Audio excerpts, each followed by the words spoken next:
Tutorial में आपका हार्दिक स्वागत है। हम बात करने वाले हाइट एंड डिस्टेंस के क्वेश्चन के बारे में और कक्षा 10वीं का ही हाइट एंड डिस्टेंस से रिलेटेड क्वेश्चन है और सीबीएसई बोर्ड के एग्जाम से के लिहाज से काफ़ी इंपॉर्टेंट है। आप ये अज्यूम करके चलिए कि 5 मार्क्स में ऐसा क्वेश्चन आमतौर पर पूछा जाता है। ठीक है, तो बिल्कुल बेस से समझाऊंगा और इसका फंडा क्लियर करूंगा कि किस तरीके से इसको बिल्कुल समझ आना क्वेश्चन को, ताकि इस टाइप का अगर डाटा चेंज होने के बाद भी कोई क्वेश्चन आता तो आपसे कोई गलती ना हो, कोई मिस्टेक ना हो। तो पहले क्वेश्चन को अच्छे से रीड करना है। A TV tower stand vertically on the bank of a canal. ठीक है, एक कैनाल है, एक नहर है, उस नहर के किनारे पर एक टीवी टावर खड़ा है, वर्टिकली खड़ा। टावर वर्टिकली ही खड़ा रहता है। ठीक है, from a point on the other bank directly opposite to the tower. तो ये कैनाल है, मान लीजिए दिस इज कैनाल है ना। यहाँ एक दूसरे एंड पर एक पॉइंट है। Angle of elevation of top of tower is 60 degree. यहाँ से अगर इसका एंगल ऑफ एलिवेशन देखा जा रहा है टावर के टॉप का, तो ये 60 डिग्री बन रहा है। The angle of from the another point 20 metre away from the this point, यानी कि इस पॉइंट से 20 मीटर दूर पॉइंट है। तो मान लीजिए 20 मीटर दूर पॉइंट हमने ये माना, डिस्टेंस 20 मीटर है ये। और इस पॉइंट से अगर देख रहे हैं इस टावर के टॉप को, तो उस time angle of elevation 30 degree बन रहा है। ये जो एंगल है ये अब 30 डिग्री है। ठीक है, हमें क्या करना है, हमें टावर की हाइट और कैनाल की विड्थ निकालनी है। तो देख लीजिए, इसको ए मान लेते हैं, इस पॉइंट को बी मानते हैं, इस पॉइंट को सी मानते हैं, इस पॉइंट को डी मानते हैं। इतना हमने एज्यूम कर लिया है। अभी क्या है, इतना होने के बाद हम सिंपल सा एक कंसेप्ट लगाएंगे। कंसेप्ट क्या है, मैंने आपको पहले भी बताया है। हाइट एंड डिस्टेंस का कोई भी क्वेश्चन आपको क्या करना, दो राइट एंगल ट्रायंगल ढूंढने हैं।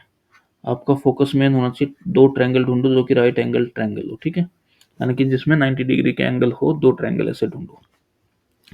और दोनों ट्रायंगल में एक साइड या तो कॉमन होगी या फिर इक्वल होगी। ठीक है, एक साइड होगी जो दोनों में आ रही होगी, या फिर दोनों में एनी हाउ इक्वल हो रही होगी। ठीक है, दोनों ट्रायंगल में ट्रिग्नोमेट्रिक फंक्शन लगा के उस कॉमन वाली साइड की वैल्यू निकाल लेनी है और लास्ट में दोनों को इक्वेट कर देना है।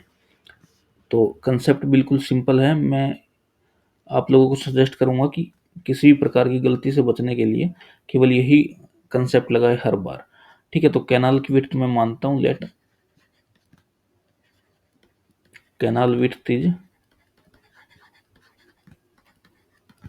एक्स मीटर हमने कैनाल की विड्थ मान ली। और टावर की हाइट को ए बी ही लेकर चलते हैं। ठीक है, या फिर मान ही लेते हैं, let tower height is, tower की जो हाइट है वो पी मीटर हमने मान लिया। ठीक है, तो अब देखिए, पहले ट्रायंगल ए बी सी के अंदर आते हैं। ठीक है, इस ट्रायंगल के अंदर, in triangle A B C triangle में, इस ट्रायंगल को मैं अज्यूम करके चल रहा हूँ। ये यहाँ ए है, यहाँ बी है, यहाँ सी है, और ये एंगल हमारा 60 डिग्री है। ये हमारा कैनल का विड्थ है जो मैंने एक्स माना है। ठीक है, कोई बात नहीं, तो इसको एक्स लिखते हैं। अभी आपको देखिए, मैंने आपको बताया दो ट्रायंगल आपको ढूंढने हैं। दो ट्रायंगल हमें मिल गए साफ साफ। एक ए छोटे वाला ए बी सी ट्रायंगल है, एक बड़ा ए बी डी ट्रायंगल है जिसमें 30 डिग्री एंगल बन रहा है, एक में 60 डिग्री बन रहा है। ठीक है, और दोनों में कॉमन साइड कौन सी, ये साइड जो है दोनों में आ रही है। तो दोनों ट्रायंगल से इस साइड को ही निकाल लेते हैं। ठीक है, तो ट्रायंगल ए बी सी में मैंने लगाया टेन 60 डिग्री। तो टेन 60 होता है परपेंडिकुलर अपॉन बेस। परपेंडिकुलर क्या हो गया, A B by B C, A B by B C. तो अब 60 की वैल्यू क्या है, 1060 की वैल्यू होती है √3, और ए बी मेरे को निकालना है। तो बी सी की वैल्यू रख दी मैंने एक्स, देयरफॉर क्रॉस मल्टीप्लाई करा तो मेरे पास ए बी की वैल्यू क्या आ गई, √3 इंटू एक्स। क्योंकि ये जो एक्स था नीचे था, ये ऊपर गया तो मल्टीप्लाई में हो गया। अब सेकंड केस लेते हैं, in triangle A B D triangle के अंदर देखिए, जो बड़े वाला ट्रायंगल है इस तरीके से, तो उसमें ये ए है, ये बी है, और ये यहाँ आपका डी है। ठीक है, तो इतना पॉइंट यहाँ तक एक्स था, और ये 20 मीटर है, तो पूरा क्या हो जाएगा, एक्स प्लस 20 हो जाएगा। इस चीज़ को आप समझ पा रहे होंगे। तो सबसे पहले बी डी आप लिख के दिखा रहे, बी डी जो होगा वो होगा बी सी प्लस, ये पॉइंट सी था यहाँ, B C plus C D. ठीक है, तो आपका कितना हो गया, एक्स प्लस 20 हो गया, क्योंकि ये तो मेरे को चाहिएगा, इसमें कोई डाउट नहीं है, ठीक है। और ये एंगल हमारा 30 डिग्री, इसको मैं 30 लिख दे रहा हूँ। तो in triangle A B D triangle में टेन 30 लगाते हैं। टेन 30 क्या होगा, A B by B D होगा। टेन 30 की वैल्यू रखी 1/√3।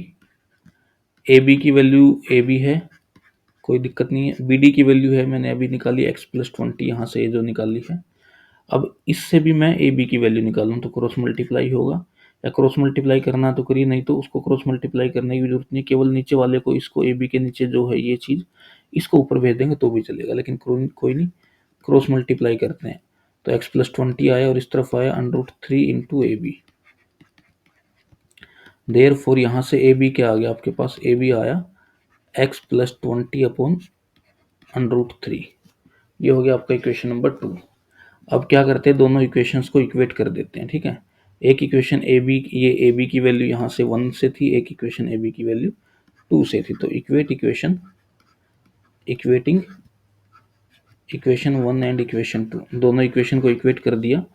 तो यहाँ पर क्या है, यहाँ पर है √3 जो कि इक्वेशन नंबर 1 से आया है, क्योंकि ये भी वैल्यू ए बी की है, ये भी वैल्यू ए बी की है, तो दोनों वैल्यू है तो ए बी की ही, तो दोनों तो इक्वल तो होनी चाहिए ना। तो दोनों को इक्वल कर दो, इसके नीचे 1 लिया, क्रॉस मल्टीप्लाई करो, आपके पास x की वैल्यू यहाँ से आ जाएगी। तो देखिए क्रॉस मल्टीप्लाई किया तो क्या हुआ, √3 की √3 से मल्टीप्लाई तो 3 हो गया, 3 इंटू एक्स। और यहाँ क्या हुआ, 1 की किसी भी चीज़ से मल्टीप्लाई तो जो है वो ऐसे कैसा आ गया। अब x यहाँ इस साइड जाएगा तो 3x में से माइनस होगा, तो 3x minus x equal to 20। और 3x में से 1x गया तो बचा 2x, 2x इक्वल टू 20, और x की वैल्यू आपके पास आ गई 10। x की वैल्यू आ गई आपके पास 10 मीटर, ठीक है। अब एक्चुअली x क्या था, x हमने क्या माना था, x हमने माना था height of canal, sorry width of canal, canal की चौड़ाई मानी थी। अब आप लिखिए therefore width of canal is equal to, जो कैनाल की विड्थ है वो कितनी होगी, x is equal to 10 metre, 10 metre चौड़ी आपकी नहर है। और अब नाउ हाइट ऑफ टावर निकालनी है, हाइट ऑफ टावर आपको निकालनी है। तो किस तरीके से निकालेंगे आप हाइट ऑफ टावर, आपने जो ए बी निकाला एक्चुअली वो क्या है, हाइट ऑफ टावर ही है। इक्वेशन नंबर 1 से √3x आया था, तो उससे निकालना सबसे आसान रहेगा। ये एक्चुअली हाइट ऑफ टावर है, ये जो चीज़ है, चाहे यहाँ से निकालिए चाहे इक्वेशन 2 से निकालिए, वैल्यू दोनों सेम आएंगी। बट इक्वेशन 2 थोड़ी कॉम्प्लिकेटेड है, तो आप कॉम्प्लिकेटेड पे ना जाएं तो अच्छा है। मैं दोनों तरीके से आपको करके दिखाऊंगा, ठीक है।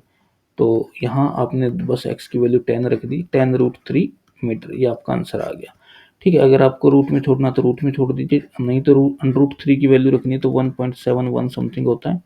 तो यहाँ से आपका 17.1 मीटर आपकी टावर की हाइट आ गई। अब मान लीजिए अगर मैं इक्वेशन 2 में पुट करता वैल्यू x की, तो इक्वेशन 2 क्या थी, इक्वेशन 2 थी x प्लस 20 अपॉन √3। तो x की वैल्यू मैं यहाँ 10 रखता, तो देखिए आंसर वही आना, घुमा फिरा के आंसर वही आना है। तो 10 और 20 ऐड हुआ तो 30 हुआ, तो 30/√3, √3 से मल्टीप्लाई डिवाइड कर दीजिए, रेशनलाइज जिसे बोलते हैं। तो ऊपर नीचे ये 3 हो गया, नीचे हुआ आपका, ऊपर है 30√3 और नीचे हो गया 3, 3 ने इसको काटा 10 पे, आंसर आया 10√3। तो क्या इक्वेशन नंबर 1 से हमें जब डायरेक्ट मिल रहा था तो इक्वेशन नंबर 1 से ही जाना हमें बेटर रहेगा। तो इस तरीके से हमें क्वेश्चंस करने हैं। हाइट एंड डिस्टेंस का क्वेश्चन है, 5 नंबर का क्वेश्चन है, बिल्कुल डैम श्योर क्वेश्चन, इस टाइप का क्वेश्चन आना है एग्जाम में। तो इसका मेन कंसेप्ट क्या है, मेन कंसेप्ट यही है, पहले तो सबसे पहले फिगर अच्छे से बनाइएगा। एंगल ऑफ एलिवेशन हमेशा नीचे से लिया जाता है, जब तक किसी इंडिविजुअल की या पर्सन की हाइट के बारे में बात नहीं की गई तो उसकी हाइट आपको हमेशा पॉइंट साइज ही माननी है, पॉइंट साइज ही हाइट मान के चलनी है। अगर बोला है कि पर्सन की हाइट इतनी है, आधा मीटर है या जो भी है, एक लड़का खड़ा है, एक लेडीज खड़ी जिसकी हाइट इतने सेंटीमीटर है, तो उस टाइम आपको हाइट कंसिडर करनी है, वरना पॉइंट ही मानना है, ठीक है। एक पॉइंट मान लो, जो वहां से एंगल ऑफ एलिवेशन हमेशा नीचे से ऊपर की तरफ बनेगा, एंगल ऑफ डिप्रेशन ऊपर से नीचे की तरफ बनेगा। और एंगल ऑफ डिप्रेशन जब बन रहा होगा तो उस टाइम एंगल देखिए इस तरीके से बनेगा। मान लीजिए कोई बिल्डिंग है, इस पे अगर कोई इंसान खड़ा है तो पहले वो सबसे पहले सामने देखता है, जिसे लाइन ऑफ साइट बोलते हैं, ठीक है। तो नीचे की तरफ देखेगा तो एंगल ऑफ डिप्रेशन यहाँ बनेगा, ना कि यहाँ। लाइन ऑफ साइट से ही एंगल ऑफ एलिवेशन बनता है, एंगल ऑफ डिप्रेशन भी यहीं से बनता है। तो उस टाइम ये अल्टरनेट एंगल इक्वल होते हैं, तो इसलिए ये एंगल थीटा हो जाएगा। फिर हम इस ट्रायंगल को कंसीडर करके क्वेश्चंस को कर सकते हैं। तो ज़्यादा इसमें आप लोगों को मैं सजेस्ट यही करूँगा, ज़्यादा दिमाग ना लगाएं, एक कंसेप्ट पकड़े, उस कंसेप्ट को फॉलो करते चले, आंसर आपके ऑटोमेटिक आ जाएंगे। आपको मैंने बताया दो आपको राइट एंगल ट्रायंगल ढूंढने हैं जिसमें एक साइड कॉमन होगी। दोनों ट्रायंगल का यूज करते हुए, टेन का यूज करते हुए उस कॉमन साइड को निकाल लीजिए। जब वो कॉमन साइड आपके पास आ जाएगी, उसके बाद आपको क्या करना, दोनों को इक्वेट करना है बस। दोनों इक्वेशंस, दो इक्वेशन आएगी, दोनों को इक्वेट कीजिए, वहां से आपको एक्स वाई जेड जो भी आपने माना होगा वो आपकी वैल्यू वहां से निकल जाएगी। तो उम्मीद यही करता हूँ कि वीडियो आपके लिए हेल्पफुल रही है। अगर आपको फिर भी कोई डाउट हो तो कमेंट सेक्शन में आप लिख सकते हैं। और इसी प्रकार की एजुकेशनल वीडियो देखने के लिए चैनल से बने रहें, चैनल को सब्सक्राइब कीजिए। धन्यवाद।